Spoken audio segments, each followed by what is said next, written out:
Hello दोस्तों, हमारे YouTube channel में आप लोगों का स्वागत है।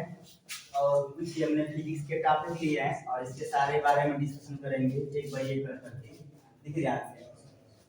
और ये हमारा बहुत ही इंपॉर्टेंट क्वेश्चन है, यहाँ से एग्जाम में मिल सकता है, वन डे एग्जाम चाहे कोई भी एग्जाम में। लिखा है, शांत रहिए आप लोग। एक वस्तु का प्रतिबिंब, लिखा है एक वस्तु का प्रतिबिंब नेत्र में रेटिना पर बनता है। ध्यान सुनिएगा, एक वस्तु का प्रतिबिंब नेत्र में रेटिना पर बनता है। कहने का मतलब कि जो मेरी हमारी नेत्र है, आई है, तो आई का एक हिस्सा है, भाग है रेटिना।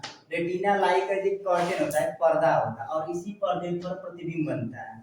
यह प्रतिबिंब जो बनता है, यह प्रतिबिंब कैसा होता है?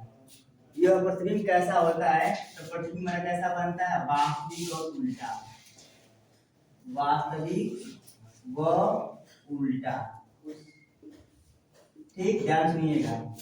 लिखा है कि एक वस्तु का प्रतिबिंब नेत्र में रेटिना पर बनता है, तो यह प्रतिबिंब कैसा होता है? वास्तविक और उल्टा। अब देखिएगा, यह प्रतिबिंब जो हमारे रेटिना पर बनता है, यह 1/10 सेकंड तक रहता है। 1/10 सेकंड तक रहेगा, उसके बाद हट जाएगा। फिर उसके बाद अलग प्रतिबिंब बनता है। ध्यान सुनिएगा कि 1/10 सेकंड तक प्रतिबिंब रहेगा, उसके बाद हट जाएगा, और हटने के बाद जस्ट हमारा दूसरा प्रतिबिंब बनेगा, वो भी 1/10 सेकंड के बाद। आगे देखिए ध्यान से। अगला क्वेश्चन क्या लिखा है कि नेत्र लेंस के केंद्रीय भाग का अपवर्तनांक कितना होता है? ध्यान सुनिएगा कि नेत्र लेंस के केंद्रीय भाग का अपवर्तनांक क्या होता है? तो केंद्रीय भाग का अपवर्तनांक होता है 1.4। ये हमारा अपवर्तनांक होता है कि नेत्र लेंस के केंद्रीय भाग का अपवर्तनांक 1.4 होता है। आगे देखिएगा, रेटिना के बीच में एक गोल पीला भाग होता है कि जो हमारा रेटिना है, रेटिना उसके बीच में, उसके सेंटर में एक पीला सा भाग होता है, स्पॉट होता है, और उसको हम क्या कहते हैं? उसको बोलते हैं येलो स्पॉट। क्या बोलते हैं? Yellow spot. येलो स्पॉट का मतलब इसको बोलते हैं पीत बिंदु। हिंदी में कहते हैं पीत बिंदु। इसे क्या कहते हैं? पीत बिंदु। मतलब ध्यान सुनिएगा फिर से कि रेटिना के बीच में एक गोल पीला भाग होता है, जिसे हम येलो स्पॉट या पीत बिंदु कहते हैं। अब देखिएगा ध्यान। अगला क्वेश्चन है कि स्वस्थ आंखों के लिए स्पष्ट दृष्टि की न्यूनतम दूरी, कि जो हमारी आंखें एकदम स्वस्थ हेल्दी है, उसके स्पष्ट दृष्टि न्यूनतम दूरी कितना होती है? 25 सेंटीमीटर। इसका जवाब होता है 25 सेंटीमीटर। अगर कोई आंख, किसी की आंख एकदम बढ़िया है, अच्छी है, स्वस्थ है, तो 25 सेंटीमीटर दूर रखी वस्तु को आराम से, आसानी से, बिना समंजन क्षमता की आराम से पढ़ सकता है। अब देखिए ध्यान से। लिखा है कि एक मानव अबिंदुता दोष से पीड़ित है, इसका मुख्य कारण क्या है? ध्यान सुनिएगा। तो इसका देखिए ध्यान से, पहले अबिंदुता जान लीजिए। अबिंदुता का मतलब क्या होता है? और मतलब नहीं, बिंदु का मतलब क्या होगा? बिंदु नहीं, मतलब किसी बिंदु पर फोकस नहीं हो पाएगा। ठीक है, किसी बिंदु पर फोकस नहीं पाएगा। और अबिंदुता दोष को दूर करने के लिए एक लेंस का प्रयोग करते हैं, जिसका नाम है बेलनाकार लेंस। क्या नाम उसका है? बेलनाकार लेंस। अबिंदुता दोष को दूर करने के लिए किसका प्रयोग करते हैं? बेलनाकार लेंस। और इस दोष में क्या होता है कि क्षैतिज और ऊर्ध्वाधर लाइनें स्पष्ट हमारी नहीं हो पाती है। ठीक है, अबिंदुता दोष में क्षैतिज व ऊर्ध्वाधर लाइन हमारी स्पष्ट हम लोग नहीं कर पाते हैं। और इसका मुख्य कारण क्या होता है? इसका कि ऐसा होता क्यों है? तो जो कार्निया हमारी होती है, ठीक है, कार्निया हमारी गोल नहीं हो पाती है। तो कार्निया का गोलाकार न होना।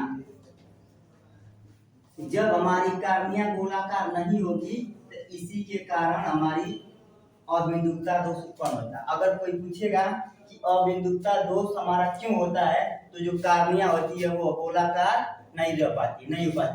जब हमारी कार्निया गोलाकार नहीं हो पाएगी, तो हमारा अबिंदुता दोष उत्पन्न हो जाएगा।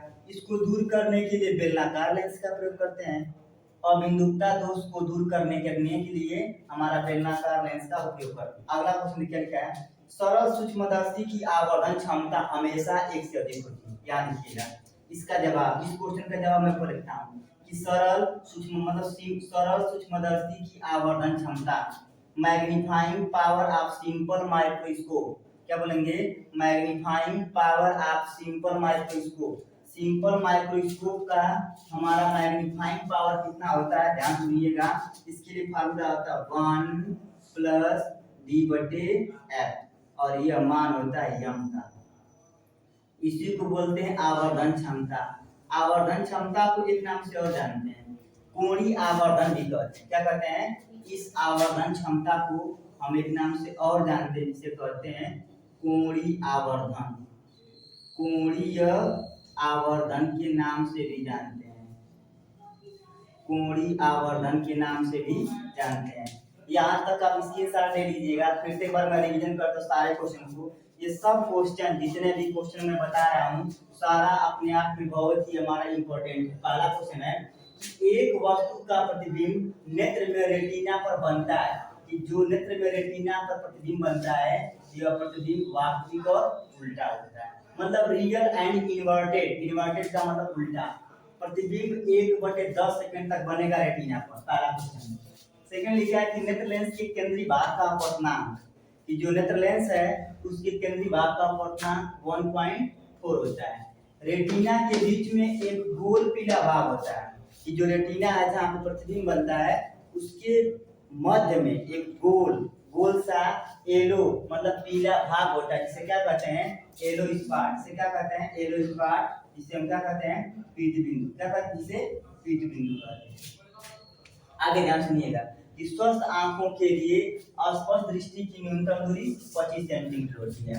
और अस्पष्ट, यहाँ देखिए एक बात लिखा है यहाँ पे, अस्पष्ट दृष्टि की न्यूनतम दूरी। तो अस्पष्ट दृष्टि की न्यूनतम दूरी को दिखाते किससे हैं, कैपिटल डी से। अस्पष्ट दृष्टि की न्यूनतम दूरी किसे दिखाते हैं, कैपिटल डी से।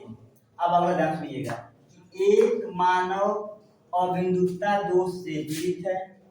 एक मनुष्य है जो अबिंदुकता दोष से पीड़ित है। इसका मुख्य कारण क्या है, कि कार्निया का गोल न होना, कि कार्निया हमारी गोल नहीं है, ठीक है। इसी वजह से अबिंदुकता दोष को दूर करने के लिए बेलनाकार लेंस का प्रयोग करते हैं, अर्थात कि कार्निया को गोल बनाने के लिए बेलनाकार लेंस का प्रयोग करते हैं। फिर हमारा आया है कि सरल सूक्ष्मदर्शी की आवर्धन क्षमता। इसको मैं मिटा करके कुछ चीजें और बताता हूँ। सरल सूक्ष्मदर्शी की आवर्धन क्षमता हमारी होती है m = 1+d/f, अर्थात सरल सूक्ष्मदर्शी की आवर्धन क्षमता हमेशा 1 से अधिक होता है। यहाँ मैं इसको इरेज करता हूँ और आगे बताते हैं सब बातें। इसमें थोड़ा सा और सरल सूक्ष्मदर्शी आप लोग देखे होंगे, एक पहले ज्योमेट्री बॉक्स आता था और इस टाइम भी आता है। उसी ज्योमेट्री बॉक्स में एक गोल सा रहता था, गोल सा, उसमें डंडा लगा रहता था, हैंडल। वही हमारा होता है सिंपल माइक्रोस्कोप। देखिए ध्यान से, सिंपल माइक्रोस्कोप, सिंपल माइक्रोस्कोप, सरल सूक्ष्मदर्शी। तो सरल सूक्ष्मदर्शी की हमारी मैग्नीफाइंग पावर कितना होता है, मैग्नीफाइंग पावर, इसको बोलते हैं आवर्धन क्षमता। इस मैग्नीफाइंग पावर को एक नाम से और जानते हैं, एंगुलर मैग्निफिकेशन, एंगुलर मैग्निफिकेशन या मैग्नीफाइंग, कोणीय आवर्धन। क्या बोलेंगे इसको, कोणीय आवर्धन कहते हैं। और ये दोनों हमारा एक ही होता है। एक को बोलते हैं आवर्धन क्षमता, आवर्धन क्षमता, आवर्धन क्षमता, और इसी आवर्धन क्षमता को हम कोणीय आवर्धन भी कहते हैं, कोणीय आवर्धन। क्या कहते हैं, कोणीय आवर्धन। अब देखिए ध्यान से, इसका फार्मूला ये होता है कि m बराबर कोणीय आवर्धन या आवर्धन क्षमता को दिखाते हैं m बराबर 1+d/f। हमेशा जो आवर्धन क्षमता होगी, ठीक है, वो सिंपल माइक्रोस्कोप का 1 से ज्यादा ही होगा। 1 से हमारा क्या होगा ज्यादा। ये हमारा सिंपल माइक्रोस्कोप था। क्या देखिएगा, मानव नेत्र में जलीय द्रव क्या होता है कि जो मनुष्य का आंख होता है इसमें लिक्विड होता है, तो वो लिक्विड हमारा क्या होता है कि मानव नेत्र में जलीय द्रव क्या होता है। ये क्वेश्चन मेरा है कि मानव नेत्र में जलीय द्रव मेरा क्या होता है। आप ध्यान सुनिएगा कि कार्निया, जो मेरी कार्निया और नेत्र लेंस के बीच, कार्निया और नेत्र लेंस के बीच एक नमकीन पारदर्शी द्रव भरा होता है। कि जो कार्निया हो गई और नेत्र लेंस के बीच में एक नमकीन पारदर्शी द्रव भरा होता है, और इसी द्रव को हम क्या बोलते हैं, जलीय द्रव। क्या बोलते हैं इसको, जलीय द्रव कहते हैं। ये बात ध्यान रख लीजिएगा हमेशा कि कार्निया और नेत्र लेंस के बीच में नमकीन पारदर्शी द्रव भरा, इसे क्या कहते हैं, जलीय द्रव। अब ध्यान सुनिएगा, लेकिन कि मानव नेत्र में, अब यहाँ पे लिखा है कि कार्निया और नेत्र लेंस के बीच, ध्यान रखिएगा, नेत्र लेंस और रेटिना के बीच, नेत्र लेंस और रेटिना के बीच, जब नेत्र लेंस और रेटिना के बीच की बात करेगा तो जो द्रव भरेगा उसे क्या बोलेंगे, कांचा द्रव। क्या बोलेंगे, कांचा द्रव। अब देखिएगा, इनका कांचा द्रव और जलीय द्रव का अपवर्तनांक कितना होता है, 1.33। वेरी इंपॉर्टेंट कि पूछ देगा कि कांचा द्रव या जलीय द्रव का अपवर्तनांक 1.33। अब देखिएगा, यहाँ तक देख लीजिए, फिर आगे लिखा है कि टारिक लेंस से आप क्या समझते हैं। टारिक लेंस से समझने के लिए थोड़ा सा इसको मैं मिटाता हूँ और टारिक लेंस के बारे में डिस्कशन करते हैं कि टारिक लेंस हमारा होता क्या है। टारिक लेंस, TORIC, टारिक लेंस, टारिक लेंस को क्या कहते हैं, बेलनाकार लेंस कहते हैं। क्या कहते हैं, बेलनाकार लेंस कहते हैं। ठीक है, टारिक लेंस को क्या कहते हैं, इसी को कहते हैं cylindrical, cylindrical, cylindrical, cylindrical lens, बेलनाकार लेंस। क्या बोलते हैं, बेलनाकार लेंस। ठीक है, टारिक लेंस को क्या कहते हैं, बेलनाकार लेंस कहते हैं। अब देखिएगा, ये टारिक लेंस और बेलनाकार लेंस दोनों एक ही होते हैं मेरा, और इसको दूर करने के लिए, इसका मतलब प्रयोग किसके लिए करते हैं, अबिंदुता को दूर करने के लिए, एस्टिग्मेटिज्म को दूर करने के लिए, अबिंदुता को दूर करने के लिए हमारे किस लेंस का प्रयोग करते हैं, उसे क्या कहते हैं, टारिक लेंस कहते हैं, या हमारा सिलिंड्रिकल या बेलनाकार लेंस कहते हैं। अर्थात कोई पूछेगा कि टारिक लेंस से आप क्या समझते हैं, तो अबिंदुता लेंस को दूर करने के लिए, अबिंदुता दोष को, अबिंदुता दोष को दूर करने के लिए जिस लेंस का प्रयोग करेंगे वह बेलनाकार लेंस होगा, और बेलनाकार लेंस को ही हम क्या कहते हैं, टारिक लेंस कहते हैं। हमारे डिफेक्ट, जिसको कहते हैं दोष, डिफेक्ट का मतलब क्या बोलते हैं, विजन डिफेक्ट, विजन डिफेक्ट, जिसको बोलते हैं दृष्टि दोष। क्या बोलते हैं इसको हिंदी में, दृष्टि दोष, दृष्टि दोष। तो दृष्टि दोष हम थोड़ा सा डिस्कशन कर लेते हैं, इसको बोलते हैं डिफेक्ट, विजन डिफेक्ट बोलते हैं। अब देखिए ध्यान से, ये सारी बातें आपको समझ में आई गई होंगी। अगर जहाँ दिक्कत होगा तो कमेंट में पूछ लीजिएगा कि यहाँ बता दीजिए सर। देखिए बता रहा हूँ, हम कहते हैं विजन डिफेक्ट, VISION, विजन और डिफेक्ट, इसको बोलते हैं दृष्टि दोष। क्या बोलते हैं, दृष्टि दोष। ठीक है, जैसे ही जब इसको हिंदी में कहते हैं दृष्टि दोष, दृष्टि दोष। ध्यान सुनिएगा कि जैसे ही इंसान की उम्र बढ़ती है, जैसे ही मानव की उम्र बढ़ती है, तो हमारे आंखों की समंजन क्षमता जो होती है, हमारे आंखों के पास एक ऐसी क्षमता होती है जो फोकस दूरी को समायोजित कर लेती है, और फोकस दूरी को जो समायोजित करने की क्षमता होती है उसको क्या कहते हैं, समंजन क्षमता। तो जब उम्र बढ़ती जाती है तो समंजन क्षमता को बनाए रखने की क्षमता हमारी खत्म हो जाती है, और इसकी वजह से हमें वस्तुएं स्पष्ट रूप से दिखाई नहीं देती हैं। मतलब फोकस दूरी को समायोजित करने की क्षमता हमारी समाप्त है। इसमें क्या होती है कि फोकस दूरी को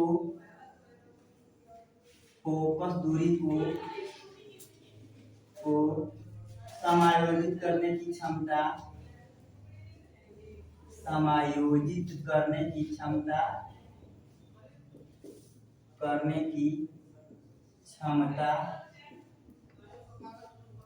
समाप्त हो जाती है,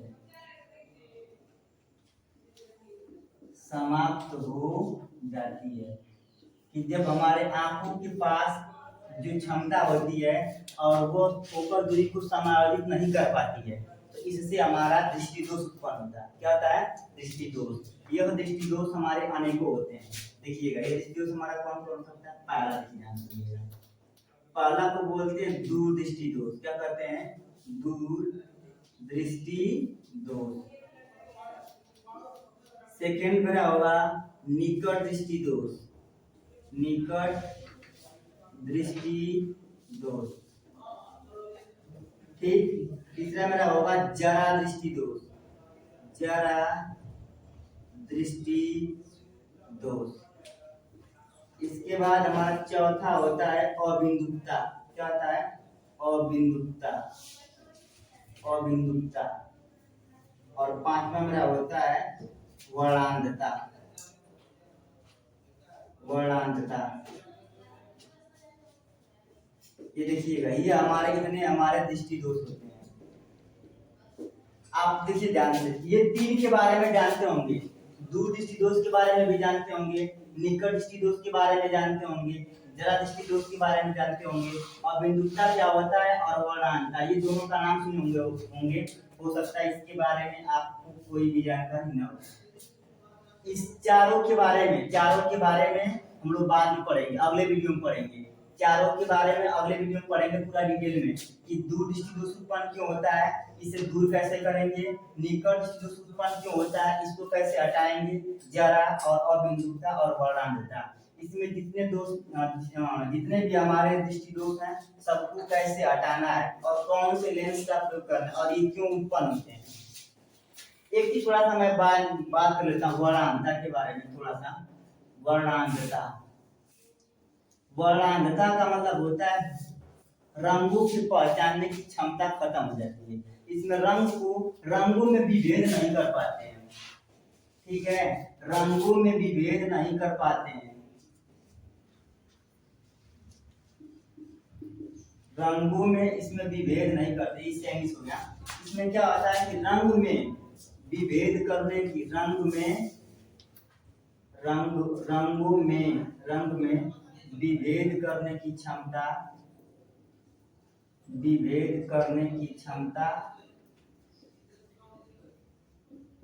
नहीं होती है, नहीं होती है। और एक बात और, यह जो रोग होता है यह हमारा आनुवंशिक रोग होता है। यह आनुवंशिक रोग है, इसका कोई भी इलाज नहीं है। हमारी मतलब जो आंख है यह प्राकृतिक रूप से दिया हुआ एक अभिन्न अंग है जो बहुत ही इम्पोर्टेंट होता है। बिना आंख के ये अमूल्य देन है, यह ईश्वर की अमूल्य देन है, ईश्वरीय अमूल्य देन है। इसलिए आंखों की रोशनी को बनाए रखना बहुत ही जरूरी है। और इसे हमें अपने आंखों की रोशनी को बनाए रखने के लिए हमें हरी सब्जियों का प्रयोग करना है, जैसे पपीता हो गया, पालक हो गया, गाजर हो गया, मूली हो गया, आंवला हो गया। मतलब इन सब चीजों का प्रयोग बहुत ही अच्छे से करना चाहिए हमें आंखों की रोशनी को बरकरार बनाए रखने के लिए। ठीक है, यहाँ तक हमारा था। फिर हम लोग मिलेंगे अगले वीडियो में। ये दृष्टि दोष के बारे में मैंने थोड़ा सा बता दिया, और ये दूर दृष्टि दोष, निकट, जरा दृष्टि दोष, अबिंदुता और वर्णांधता। आपको इस टाइप की वीडियो को प्राप्त करने के लिए हमारे चैनल को सब्सक्राइब करिए, शेयर करिए, लाइक करिए, कमेंट करिए। और फिर मिलेंगे हम लोग अगले वीडियो में। और आप लोग जितना भी अगर कोई प्रॉब्लम हो, फिजिक्स का, केमिस्ट्री का, मैथ का, बायो का, हिंदी का, इंग्लिश का, कोई भी हर सब्जेक्ट का टॉपिक वाइज मिलेगा आपको, कंटेंट मिलेगा। बस इस टाइम तो थोड़ा हम लोग अटेंडम पढ़ रहे हैं, लेकिन एक समय के बाद हम लोग पूरा डिटेल सब कुछ पढ़ते जाएंगे। वो हर एग्जाम के लिए हमारा प्रिफरेबल होगा, मतलब बहुत ही कंफर्टेबल होगा हर एग्जाम के लिए। तो आप लोगों की इस टाइप का वीडियो अगर प्राप्त करना चाहते हैं तो हमारे चैनल को सब्सक्राइब करिए। और फिर मिलेंगे अगले वीडियो में। Thank you for watching.